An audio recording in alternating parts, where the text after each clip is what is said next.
আপনি দায়িত্ব নেয়ার পর বলেছিলেন যে মাননীয় প্রধানমন্ত্রী আমার উপর আস্থা রেখেছেন। কি বলেছিলেন আপনি একটু দেখি।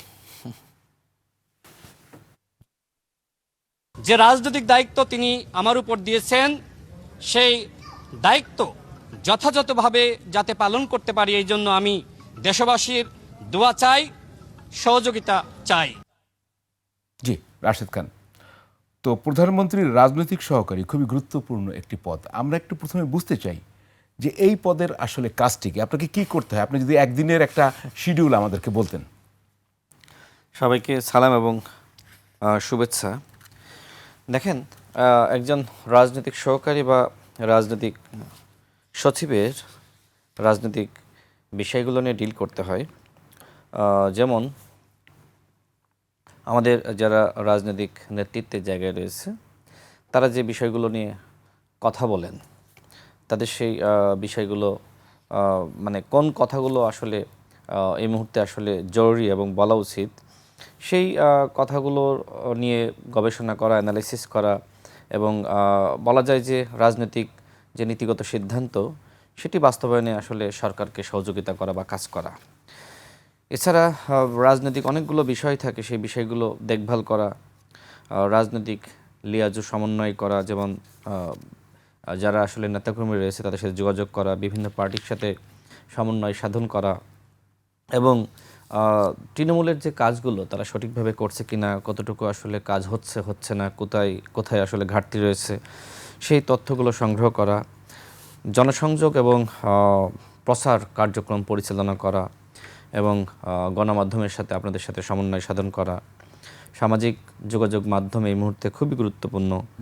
সামাজিক যোগাযোগ মাধ্যমে সরকারের বক্তব্যগুলো, সরকারের নীতিগত অবস্থান সেগুলো সঠিকভাবে তুলে ধরা এবং আমাদের যারা ভিন্ন মতের রয়েছে আমাদের অপোজিশনে তাদের যে চক্রান্ত, ষড়যন্ত্র, মিথ্যাচার, তাদের যে এক ধরনের মিথ্যা ন্যারেটিভ, তার বিপরীতে আসলে সঠিক তথ্য প্রচার করা এবং মানুষের কাছে গুজব, অসত্য সেই বিষয়গুলো আসলে মানুষের সামনে উত্থাপন করা, রাজনৈতিক কৌশল নির্ধারণ এবং যে সংকটগুলো সরকার ফেস করে সেগুলোর ব্যবস্থাপনা, এরকম অসংখ্য কাজ আসলে একজন যিনি রাজনৈতিক সচিব বা রাজনৈতিক সহকারী, বাংলাদেশের বাস্তবতায় আপনি নিজেও দেখেছেন যে একজন রাজনৈতিক সহকারী কি কাজ করে, সেই কাজগুলো আমি করছি এবং আমার অফিস প্রিয়মতে আমি সেখানে বসি এবং কিভাবে আসলে বাংলাদেশে রাজনীতির ধারাকে আরও বেশি গঠনমূলক সুস্থ করা যায় সেই লক্ষ্যে আমি 1 বছরে একটি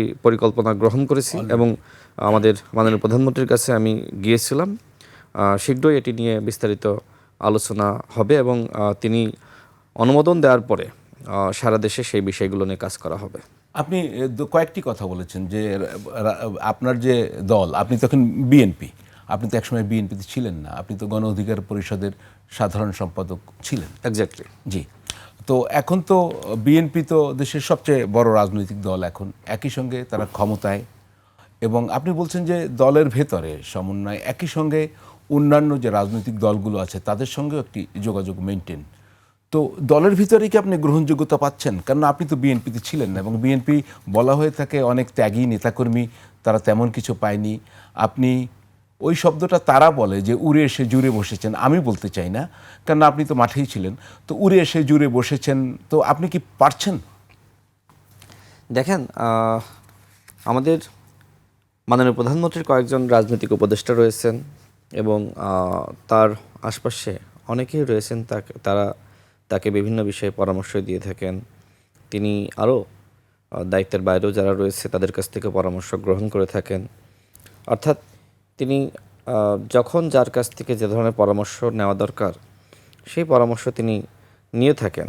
এখন আমি আগে গণ অধিকার পরিষদের সাধারণ সম্পাদক ছিলাম, এটা সত্য এবং এটা আসলে লুকানোর কিছু নাই এবং এটি জানার পরেও বাংলাদেশের নির্বাচিত সরকারের প্রধান তিনি আমাকে তার রাজনৈতিক সহকারী হিসেবে দায়িত্ব দিয়েছেন। এজন্য আমি তাকে ধন্যবাদ জানাই এবং তার প্রতি আমার কৃতজ্ঞতা। কিন্তু আপনার কি অবদান আমি রয়েছে শেষ করি বিএনপির জন্য, যেটার জন্য তিনি মুগ্ধ হয়েছেন? তো আমি নির্বাচনের আগে আমি আসলে বিএনপিতে যোগদান করেছি, কিন্তু তার সাথে 2022 সাল থেকে কাজ করি এবং অনেক কাজের ইতিহাস রয়েছে। বিশেষ করে সর্বশেষ যে গণ অভ্যুত্থান 2018 সালের আমরা যে কোটা সংস্কার আন্দোলন করেছিলাম, সেই আন্দোলনের প্রেক্ষাপটেই কিন্তু 24-এর গণ অভ্যুত্থান। যে সময় কোটা আবারও ফিরে আসলো, সে সময় কিন্তু আমার পক্ষ থেকে বর্তমানে যিনি স্বরাষ্ট্রমন্ত্রী জনাব সালাউদ্দিন আহমেদ, জি, তার সাথে আমি কথা বলি এবং তাকে আমি বলি যে আপনি বর্তমানে যিনি বাংলাদেশের মাননীয় প্রধানমন্ত্রী, ওই সময় তিনি বিএনপির অ্যাক্টিং চেয়ারম্যান ছিলেন, আমি তাকে বলেছিলাম তার সাথে কথা বলেন, কারণ এই আন্দোলন আমাদের 18 সালের বাস্তবতায় এমন একটি জনপ্রিয় আন্দোলন যে শেখ হাসিনা একটা সময় না একটা সময় এই আন্দোলনে বাধা সৃষ্টি করবে।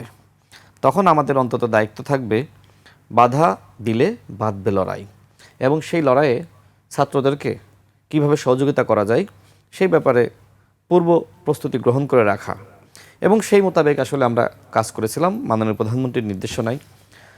বর্তমানে স্বরাষ্ট্রমন্ত্রী জনাব সালাউদ্দিন আহমেদ এবং মানে বিএনপি যখন- সরকারের প্রতিমন্ত্রী জনাব নুরুল হক নূর, আমি ছাত্রদলের সভাপতি রাকিবুল ইসলাম, সাধারণ সম্পাদক নাসিরুদ্দিন নাসির সহ আমরা অনেকগুলো বিষয়ে আসলে কাজ করেছি, এবং বলা যায় যে সেই কাজ সফলও হয়েছে। যে ধরনের পরিকল্পনা গ্রহণ করা হয়েছিল, ছাত্রদেরকে সহযোগিতা করা, তাদের সাথে সমন্বয় সাধন করা, যেহেতু আসলে 24-এর গণ অভ্যুত্থানে যারা সামনে থেকে নেতৃত্ব দিয়েছে, নাহিদ ইসলাম, আসিফ মাহমুদ, আক্তার হোসেন, তারা একসময় আমার সাথে এবং নুরুল হক নূরের সাথে রাজনীতি করেছে, আমাদের রাজপথের সহযোদ্ধা ছিল। তারা এই সময়কার আন্দোলনের নেতৃত্ব দিয়েছে, আর আমরা 18-র আন্দোলনের নেতৃত্ব দিয়েছি। যে কারণে আসলে মাঝখানে থেকে আমি এবং নুরুল হক নূর যেহেতু 22 সাল থেকে গণ অধিকার পরিষদ বিএনপির সাথে যুগপৎ আন্দোলনে ছিল, এবং আমরা যেহেতু আসলে ছাত্র রাজনীতি শেষ করে আমরা জাতীয় রাজনীতিতে প্রবেশ করি, যে কারণে আসলে মাঝখানে থেকে এই কাজগুলো সমন্বয় সাধন করা আমার এবং নুরুল হক নূরের পক্ষে সহজ হয়েছিল, এবং নানান কারণে, এবং আমি মাননীয় প্রধানমন্ত্রীর সাথে বেশ আগে থেকেই কাজ করি। আচ্ছা, এই কাজ করার কারণেই হয়তো তিনি আমার উপর আস্থা এবং বিশ্বাস রেখেছেন, যেটি আমি বক্তব্যে উল্লেখ করেছি। কিন্তু এতে এবং বিএনপির কেউ তিনি কি আমাকে ঈর্ষান্বিত দায়িত্ব দিয়েছেন। বিএনপির কেউ কি ঈর্ষান্বিত? আপনি এত গুরুত্বপূর্ণ সেটা তো আমি বলতে পারবো না। আপনার কি? আমি তো বিএনপির বাইরে না, তাই না? না, সেটা আমি তো তো এখন বিএনপিতে BNP, যোগদান জি, করেছি, জি। এমন না যে আমি অন্য দলে থাকা অবস্থায় আমি এই পদ আমি আসলে গ্রহণ করেছি। আপনি আমি বিএনপিতে যোগদান করার কারণেই তো মাননীয় প্রধানমন্ত্রী আমাকে মূল্যায়ন করেছেন, এই দায়িত্ব দিয়েছেন।